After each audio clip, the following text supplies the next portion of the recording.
Thank you to Cade Silvermoon for their generous donation on Patreon. Hello everyone, my name is Decker Link, the trained unprofessional, and welcome back to Temptations Ballad. On the last one, we got embarrassed by our dads, fucking in the other room. And now we're gonna go visit fucking Cole? Not, goddamn! Sid's fucking parents. It's Parent Appreciation Day here on the channel. Here we go. Okay, so can I be real with you guys? Sid fidgeted with a hint of embarrassment as the three of them approached the Sparrow's Roost Inn and Tavern. This is a little embarrassing, but I really like you guys, and I want to look cool when I'm around you. But, my parents can be a little coddling sometimes, and it makes me look like a big lame baby, so... I know what you mean. Don't worry about it, big guy. Every embarrassing thing they say will be held against you. That's not what I'm asking for! Okay, listen, just do me a favor and look away whenever my mom pinches my cheek or tries to fix my hair or something. I've got a reputation to uphold. Does your mother fawn over you often? Oh, she's sad. Oh, the sadness. All the time. I'm a grown man now. I can take care of myself. But of course, I'm not going to say no to my own mother, so just be cool about it, okay? There they go. Delicious smells of stew and assorted snack foods wafted through the open window of Sparrow's Roost as they neared. Cole felt his mouth water as the savory scents and took a deep, hungry sniff. Wow, so this is what a real functioning tavern is like. Look at that. Waiters serving actual food that's not Hamish's shitty cooking. Can't believe you get to live here, man. I mean, it's nothing compared to growing up with the greatest mercenary in history. Who cares about that? I want good food! Cole felt his belt shift as his malice slithered up out of his pocket and flicked his tongue in the air curiously. My, what is that heavenly scent? It is utterly intoxicating. Puny mortal, we must investigate this immediately. Whoa! A massive snake just crawled out of your loincloth! Cole winked. Which one? I've got two. You can pet it if you want. Cole, I didn't realize you summoned two snake... Oh, she's being positive. Cole, I didn't realize you summoned two snake familiars. I don't believe I've seen the second one. Where is it? It's not for you, honey. I'm sorry to say. Cole sighed, tired. One of these days we'll teach you about innuendos. He turned back to Sid. Anyway, I summoned this talking snake familiar accidentally. Kinda. It came out a little dumb, though. Excuse me? Sid grinned, delighted. That's so cool! I've got a little animal companion, too! Meet Betsy. Oh, we get to meet Betsy. She's been a real pal to me for the past few years. A really good listener too. Oh, let's see her. Yay! It's Betsy! Everyone celebrate Betsy. Do the Betsy dance. Do the Betsy dance. Cole squinted at the patch of grass Sid was excitedly gesturing towards. A rather large round toad in an exact shape of a potato glanced back with wise and unblinking eyes. The round amphibian was as still and unmoving as the stone it was basking upon. Is that thing still alive? Yep, I fed her some table scraps this morning. She really likes the leftover cheese from my dad's cheese shop. That explains why it's so ridiculously round. Artemy approached the toad and bowed deeply. Not sheepishly, she's not sheeping at a fucking toad. It is an honor to meet you, Lady Betsy. You're showing her proper respect. It's good. Ribbit. I can't do a ribbit, I'm sorry. Ah, she speaks! Cole, don't be rude. Say hello. I am not bowing to the damn frog. You don't have to. Betsy doesn't really talk. Wait, is this just a random frog you found off the ground? It's not a familiar at all, is it? Hey! Betsy has been a dear family friend for years. She's always been in the same spot in front of our house every day and night. Are you sure this thing ain't dead? Jesus, Cole, being a bit of an asshole. No. Malice, if you do anything to Betsy, I will personally rain hell down upon you. Malice slithered down Cole's leg and squinted at Betsy with dismay. To think these mortals are comparing me to a disgusting vermin like you. Oh, hey, thank you for the follow, Ardal. Do not look so smug, mortal trash. I could end you in an instant. Betsy peered back at Malice, completely unmoving. Well, round mortal, do not ignore your superior. Betsy simply stared back blankly. Malice shivered and suddenly retreated. Such resolve, such stoicism. I can see it in your deep, dark eyes. You are filled with wisdom far beyond your years. Very well, round mortal, you have won my begrudging respect. Are you fucking kidding me? Why does this frog get more respect than I do? You shall earn your respect when you learn to act with dignity, puny mortal. I concur with your familiar's advice. You should heed its wisdom, Cole. Though you are a man of good merit, you could do with a more dignified code of honor. I don't need your sass, Nighty. I know you're still salty about yesterday. Artemy blinked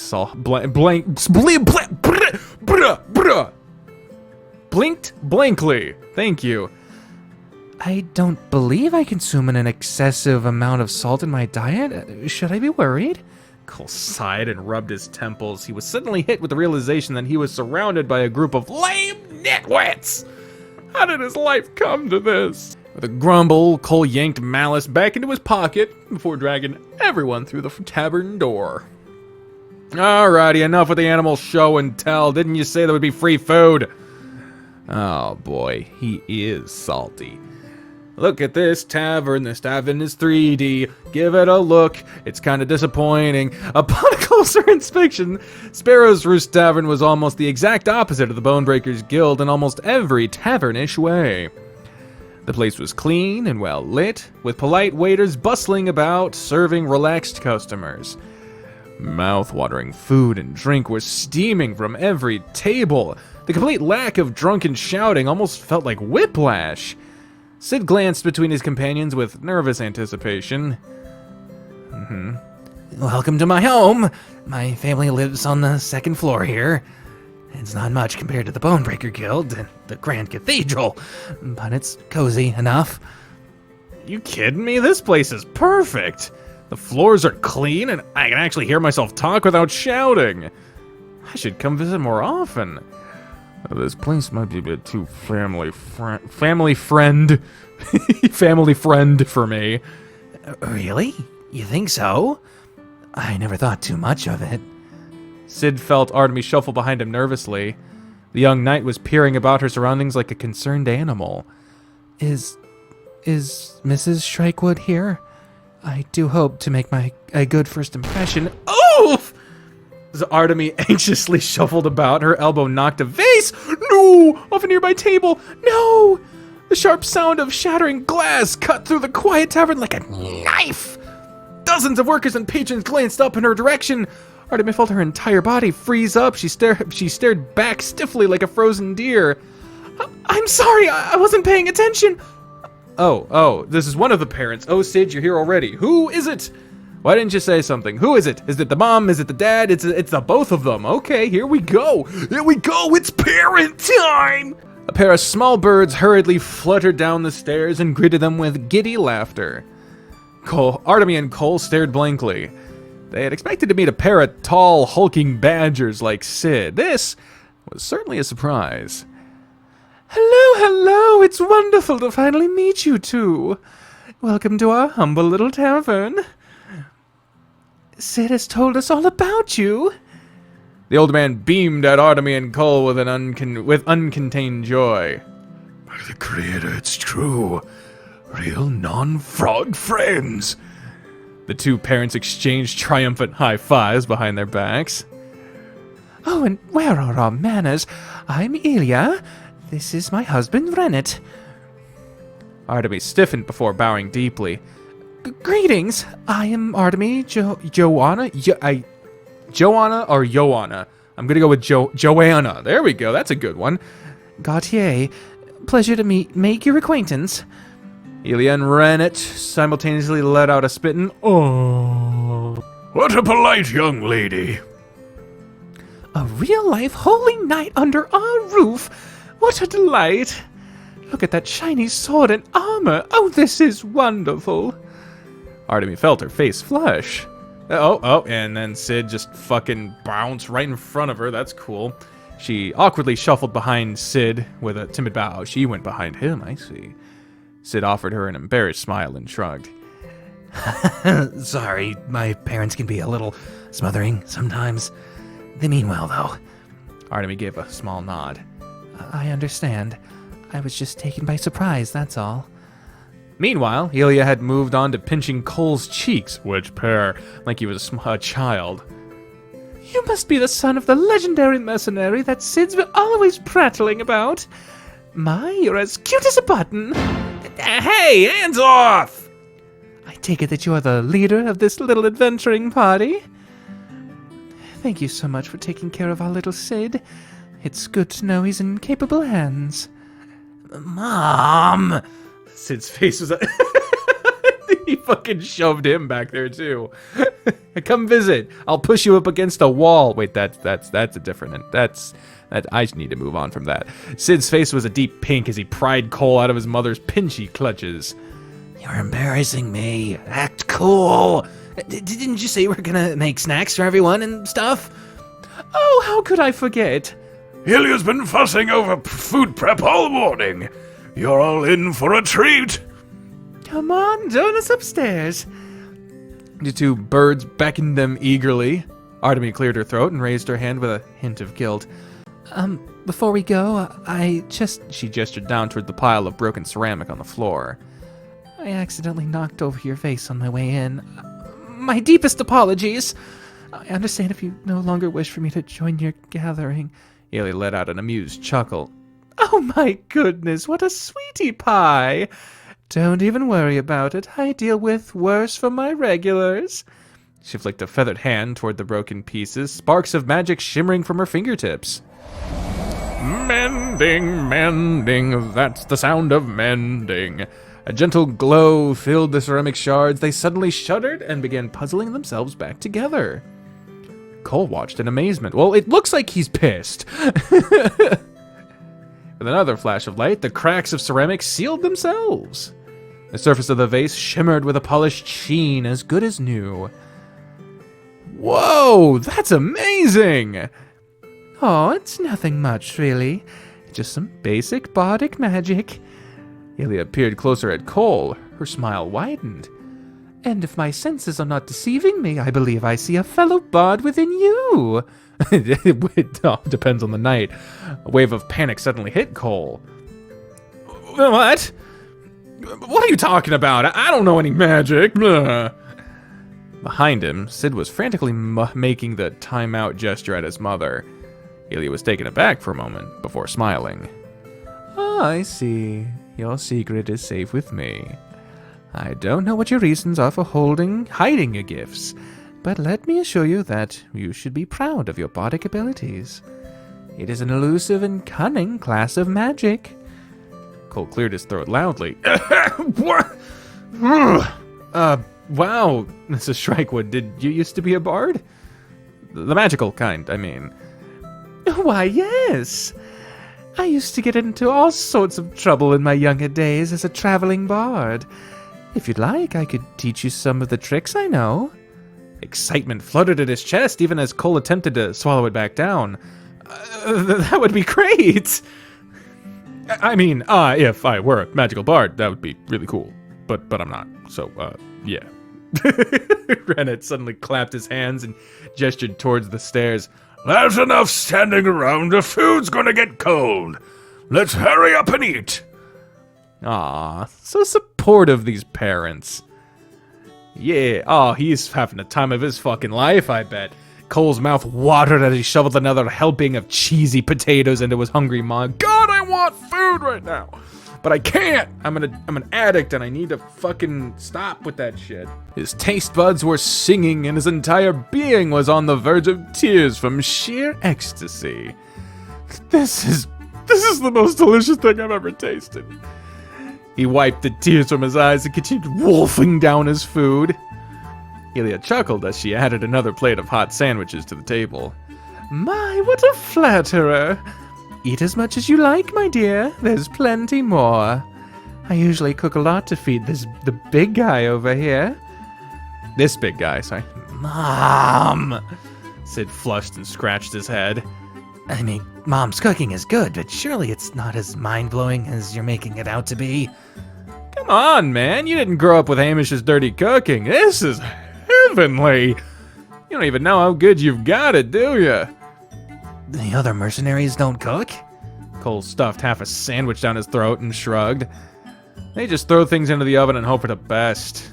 Most of the time, our dinner is just salad and burnt meat. Oh, Cole suddenly felt the weight shift in his pocket as Malice slithered out and onto the table. The black snake flicked his tongue curiously at the food before attempting to snatch a small piece of ham. Dude, what are you doing? Fuck! Dude, what are you doing? The snake ignored him and struggled at mouthing the ham for several moments before spitting it back out. Curse this horrid body! I cannot chew any of this delicious food! Puny mortal, you must eat in my stead! Are you crying? I was so looking forward to enjoying the pleasures of the material plane. Food and drink, sightseeing, maybe a hot bath. These words cannot describe my utter distraught. Little Snake uncoiled and flopped his head melodramatically. Puny mortal, you must eat in my stead. Our senses are linked, so I am able to taste whatever you taste. Alas, it is not the same as eating myself, but it will have to do. Cole sighed and began buttering another slice of cheesy toast. Am I going to be compensated for my tour guide services? Your payment is the satisfaction of a job well done. Ow! Malice wiggled indignantly as Cole flicked a chunk of hot cheese onto his face. Fool, you're wasting this precious food! The snake turned toward Ilya and Rennett and bowed deeply. Esteemed mortals, your culinary skills are truly awe-inspiring. Thank you for inviting us into your abode. It's a very nice demon snake, I gotta say. The two birds exchanged surprised looks. My, what a polite little pet you have there. Thank you for the kind words. It's gratifying to have my cheese-making skills finally be recognized. Cole glanced up between bites of food. Are you a cheesemaker? I haven't seen you eat a lick of the stuff since we got here. Rennett's head slumped in deep melancholy. Indeed, I am a cheesemaker. Alas, I was born with the curse of lactose intolerance and cannot even taste my own creations. At least not without dire repercussions. God, I feel you there. You chose to become a cheesemaker despite being unable to eat it? What drove you to do such a thing? Rennett puffed out his chest feathers proudly. Sometimes life deals you an unfair hand of cards, but I cannot help but fight back out of spite. Cheesemaking is my passion. Few treasures in the world can equal the creamy goodness of well-made cheese. Let this be a lesson to you young'uns. Never give up on your dreams, no matter the consequences you encounter. Speaking of which, I must take my leave. Axia's annual Firefly Festival begins tomorrow, and I must prepare my cheese cart for the occasion. If I manage to impress a few nobles with my exquisite cheese, I might finally get an investor for the cheese shop of my dreams. Sounds like a losing battle, honestly. Who's gonna invest in a lactose-intolerant cheesemaker? Ow! Cole winced as Artemy kicked him under the table. Rennett was already halfway out the door and didn't hear any of it. Farewell, young'uns. Thank you again for taking care of our little seed. And there he goes. Dad! He left. Ilia smiled as she made her way around the table to refill everyone's teacups. Your father is right. We were so worried when you said you wanted to become an adventurer. It's such a dangerous occupation. But now that we know you have such capable companions, I can worry a little less. Oh, who am I kidding? I'm still worried sick. Ilya reached out and clutched Artemy and Cole's hands tightly. Please take care of my little boy. He's my only son, and I can't stand the thought of him getting hurt. Sid is a big, strong boy, but he's got a sensitive side and needs someone to look out for him. Won't you two humor an old bird and promise to look out for my little Sid for me? Cole and Artemy stared in shock.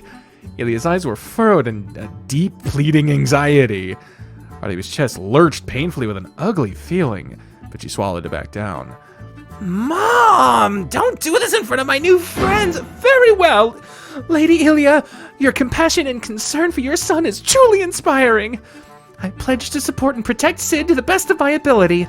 I swear it upon my honor as a holy knight. Yeah, what she said. Ilya let out an adoring coo. Oh, Sid, your friends are so cute.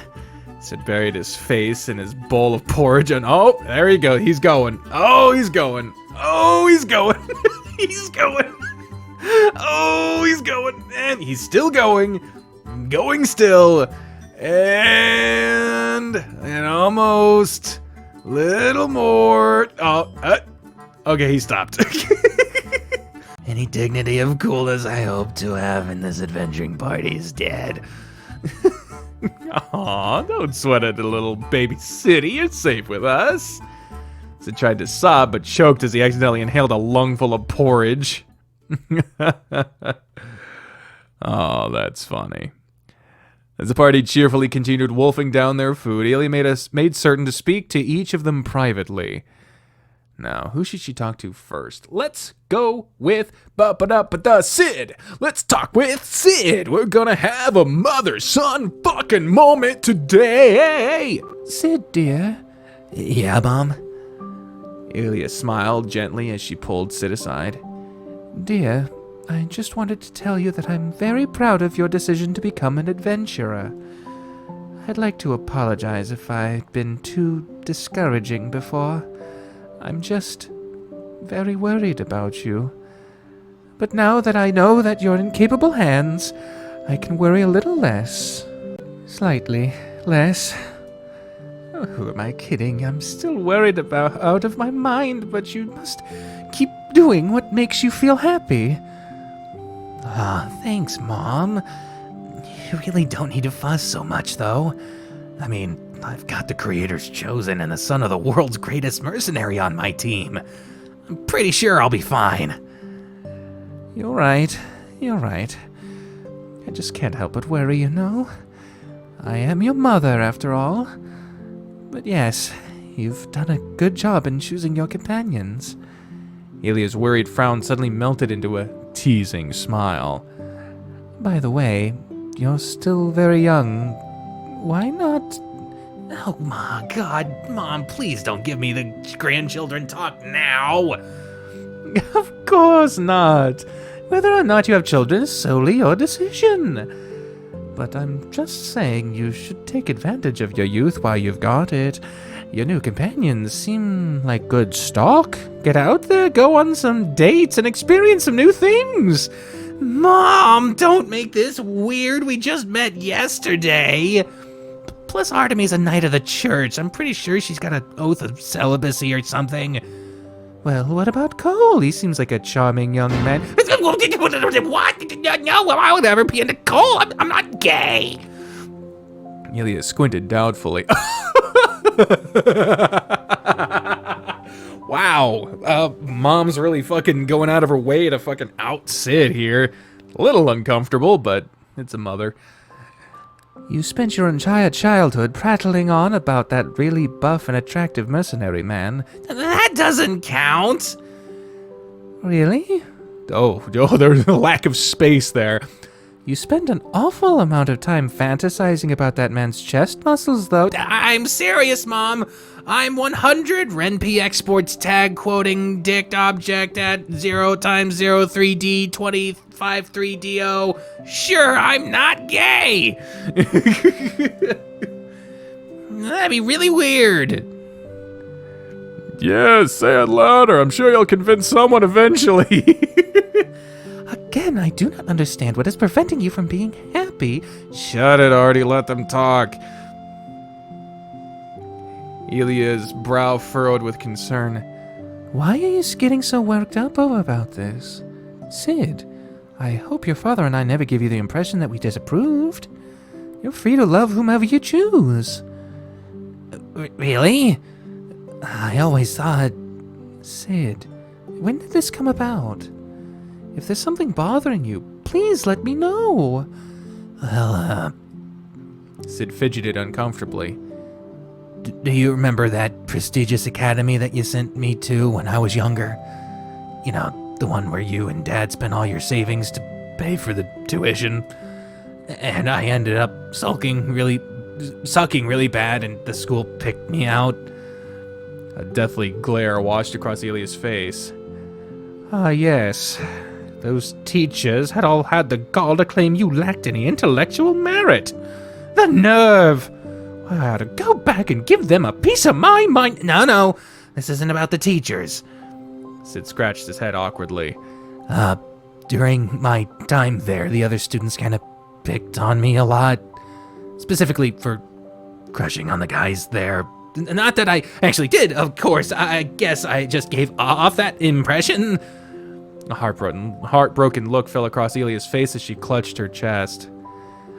Oh, Sid, why didn't you tell us about this?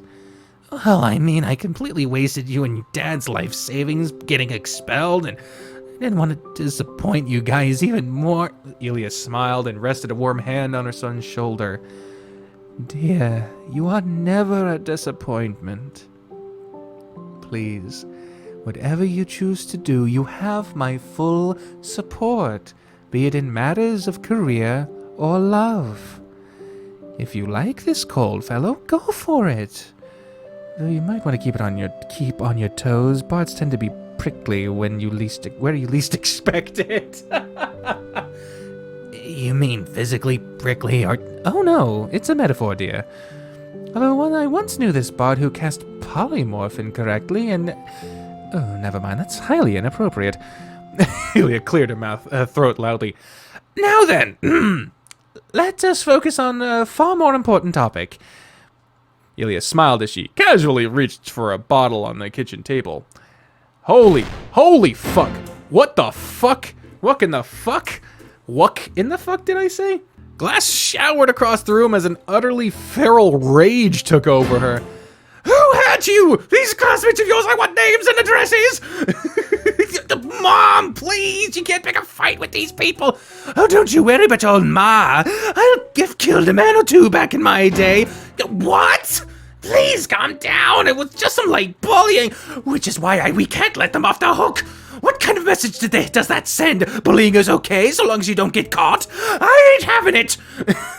Mild panic flooded through Sid's chest as he tried to ease his mother back into her seat. Sure, maybe, but you don't have to be the person to do that. I have the advantage here. Either I kick the shit out of them or they have to suffer through the social scrutiny of fighting an old lady. It's a win-win, baby. Artemy chipped in from across the room. Are we riding into battle? If so, you have my full support, Mrs. Shrikewood. Count me in, too. Kinda just want to see where this goes. Don't enable this! Everyone sit back down! I got a feeling that's not the last we're gonna see of Mrs. Shrikewood's other side. Alright, next we're gonna go with Artemy.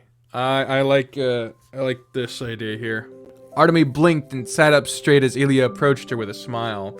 I think it was worth saying that recently on All of the Above, I named Artemy as my favorite character from this game. Just saying. Artemy blinked and sat up straight as I already said this fucking part. Artemy, was it? I just wanted to say it's wonderful to have you here. I'm very grateful and relieved to know such a capable knight will be working with my son. It's a great comfort to a stressed mother's heart. Artemy gulped nervously and bowed. You flatter me. I'm simply performing my duty. Oh dear, you look rather troubled since you have arrived here. I hope we're not making you feel uncomfortable. Not at all. Everyone here has been wonderful. Sorry if I appear glum. I just have a lot on my mind. Ah, I see. Well, sweetheart, if you ever need to talk to anyone, this old bird is happy to lend an ear. Artemy bowed her head stiffly. You are very kind, Lady Ilya. Amused laughter erupted from Ilya as she covered her smiling face. Lady Ilya, who's flattering who again? You can just call me Ilya, dear. Artemy stumbled through her words as a self-conscious flush spread across her cheeks. I cannot possibly... Perhaps Mrs. Strikewood would be okay. I'm sorry if I'm too forward. Sweetheart, you needn't apologize so much. Let me assure you that you are a wonderful guest. Sorry, I just... Artemy caught herself and snapped her mouth shut. I'm just at a loss for words often. You are very different from what I imagined, Mrs. Strikewood. Huh, in what way? As an innkeeper, a bird, or a fellow lady? As a mother. A surprised look spread across Ilya's face. Artemy stiffened nervously. Apologies if that was too forward. Ilya laughed and waved a hand dismissively. Oh, it's fine. You're not the first person to mention it. Rennett and I get it a lot, actually. I admit that two tiny birds raising a hulking badger as their son is a rather humorous image. No, it's not about that. I just thought you would be more stern or strict. It is very bewildering to see everyone here conversing so casually. Aren't all families like this? Ilya's plumage drooped as she stared at Artemy silently for a moment. She then hastily leaned across the table to refill Artemy's tea and filled her plate with more bread. Are all families like this? I'd hope so, though I know firsthand that this is not always the case. Is everything all right, dear? Artemy took her teacup and stared into the steaming contents quietly. I confess that I recently got into an argument with my own mother and might be projecting somewhat. We were rarely on good terms, but today I lost my temper and actually yelled back at her. The aghast horror she felt in that moment in the outdoor cafe was overwhelming. Artemy sighed and took a deep sip of her tea. I've been failing non-stop in my duties lately, and now I'm afraid I just added fuel to the fire. Ilya stared at Artemy in bewilderment for a solid minute before bursting out in a fit of laughter. You're stressed out because you talked back to your mother for the first time? Oh my goodness, dear, you are truly too sweet for this cruel world. When I was your age, my mother and I were constantly at each other's throats, and my sister was much worse. Actually, you're what, 20 years old? I think we had already ran away from home at that point. You and your sister ran away from home? Yes, and then we stole a boat and sailed as far as the sea would take us. Ilya smiled nostalgically and sighed. Listen to me, dear girl. Having the strength to stand up for yourself is a trait you should be immensely proud of. I know in our youths we always imagine our parents as these perfect people who automatically know what's best for you. Utter hogwash. If I learned anything from my time as both mother and daughter, it is that I know absolutely nothing, and neither does anyone else. But you're a mother yourself. Surely you'd prefer your children to obey? Ilya snorted humorlessly. Would I prefer Sid to take on a safer job? Of course. But I also want my son to be happy. I want him to feel safe enough to speak his mind when something is bothering him. So when he told me he wanted to become an adventurer, I adjusted my expectations. Family is a conversation, dear. If all you do is order your children about, you're just an awful cattle driver who will end up dying alone one day. Just like my mother. Artemy just gaped, her mind swimming aimlessly. Apologies, that came out more forcefully than I intended. She sat down next to Artemy and placed a comforting hand on her shoulder. Across Ilya's aged face, wrinkled with many years of history, was a soft, sympathetic smile. I understand that guilt you must be feeling, but please remember that you deserve to be happy. And there's no shame in standing up for yourself in defense of that happiness. I see. Thank you, Mrs. Shrikewood.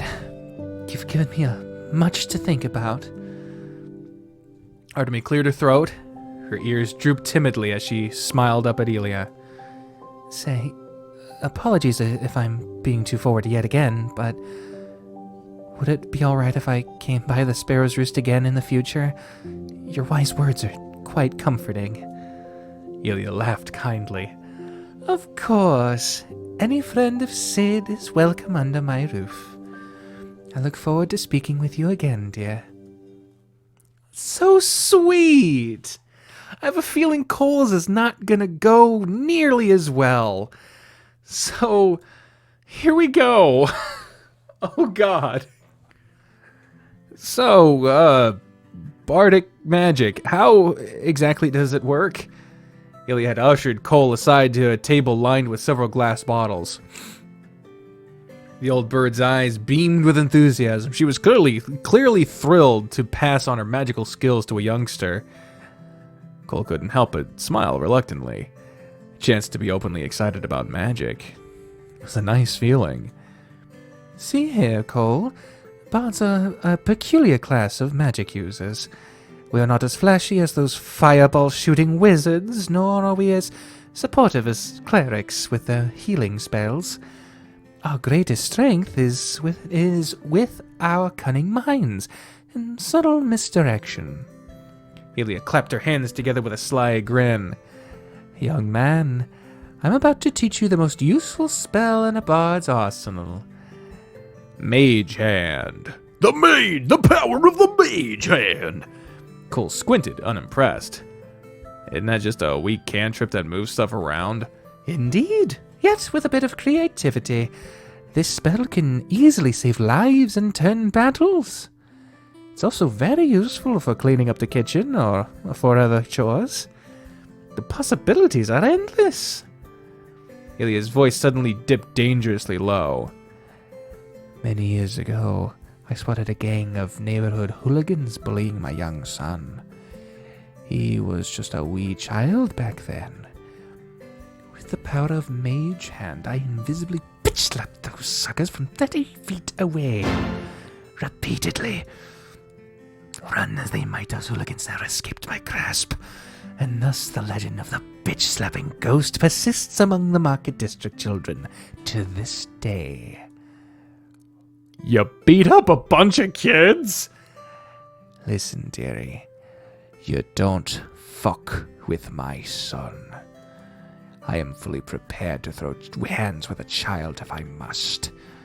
Yeah, I mean, I would never do anything that puts Sid in danger. I am just that kind of responsible boss. Cole gulped. Anyway, how does a mage hand work? Ilya gestured towards the kitchen table that was lined with bottles. Imagine with your mind the shape of a hand. Now reach out with your arcane magic and imagine that hand grasping one of those bottles. Ilya flicked out her hand in a demonstration. Soundlessly, one of the bottles began floating in the air as though lifted by an invisible force. Whoa, that's pretty cool. Keep in mind, dear, that Mage Hand is still a rather weak cantrip and can only lift about 5 pounds. Why don't you give it a try? Cole stepped forward, clutching and unclenching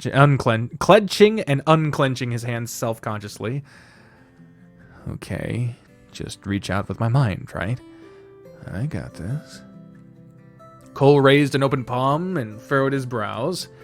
Wisps of magic flickered from his hand as he concentrated on a bottle on the table. One of the bottles abruptly toppled over and spilled cider onto the kitchen floor in a waterfall of ale.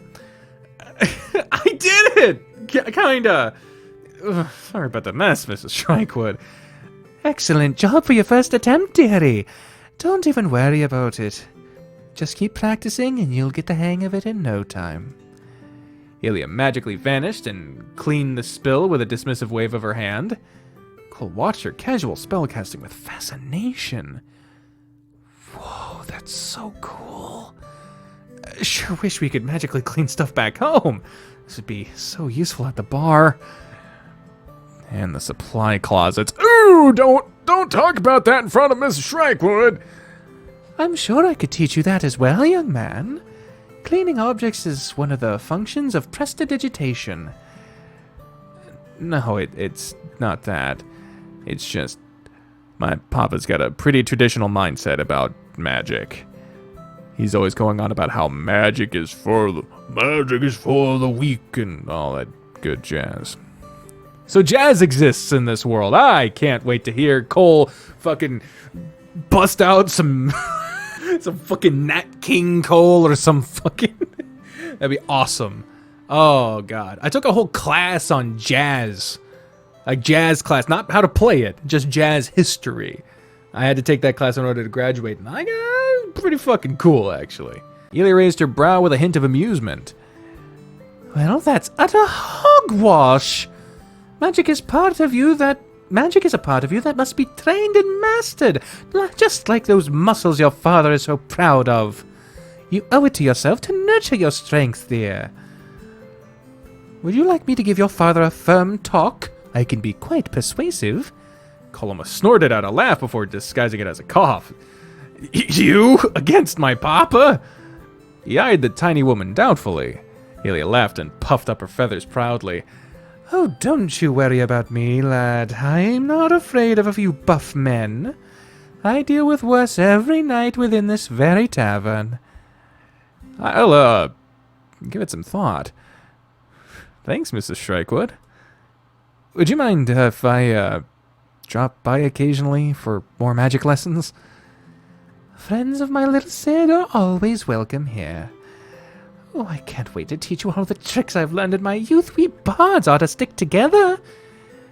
That was so nice! Cole nodded eagerly, a place where he could be openly excited about magic. He felt a surprising amount of weight lift from his shoulders at the mere thought of it. Oh my god. This is so nice. She's becoming a mother to them all. I just hope to fuck nothing bad happens to her. Leave the sparrows are dead. Okay, so that's it for this particular part of the story. Now we're going back to the Marauders District, to the Bonebreaker Mercenary Company.